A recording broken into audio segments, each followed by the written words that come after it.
L'opération vise à subventionner l'aménagement de l'IVEL 256, plateforme d'innovation dédiée à l'e-sport.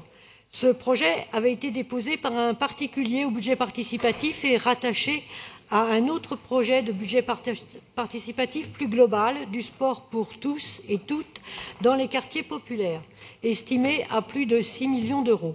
Le cœur de ce projet global est surtout de pouvoir offrir aux Parisiens et aux Parisiennes davantage de lieux de sport accessibles à tous et à toutes.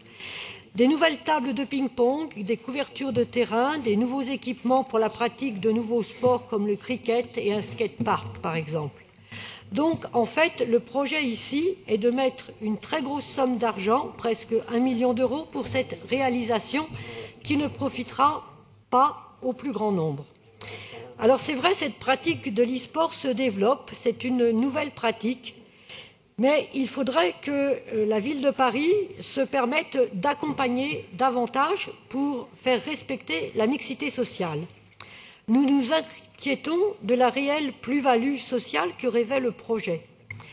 La délibération annonce la volonté de faire de cette future salle d'e-sport un lieu de rencontre intergénérationnelle et de mixité sociale. Cependant, même suite à nos différents échanges, nous restons sceptiques et trop peu informés sur les tarifs pour pouvoir accéder à cette salle, qui sera surtout réservée aux associations déjà formées et spécialisées dans la pratique de l'e-sport. Nous voyons un œil bienveillant l'annonce de soirées gratuites et de découverte de l'e-sport, mais sous quelle régularité? Y aura-t-il des efforts faits pour former des jeunes issus des quartiers populaires à la pratique de l'e-sport?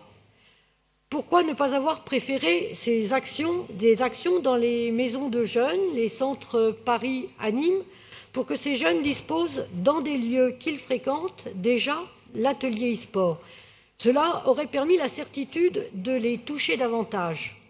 Quant aux échanges intergénérationnels, nous n'avons pas souligné de réelles initiatives qui vont dans ce sens dans le projet, alors que l'e-sport pourrait regrouper des générations qui ont de plus en plus de mal à se rencontrer et à partager de nouvelles activités.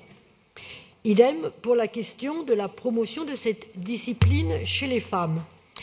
Nous craignons que le domaine de l'e-sport soit source de revenus et de gains pour les grosses firmes industrielles.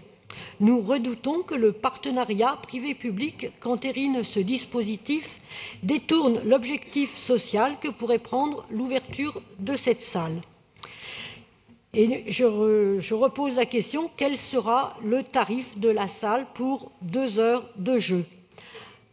De 15 à 30 euros pour 2 heures de jeu, comme dans une salle de jeu traditionnelle?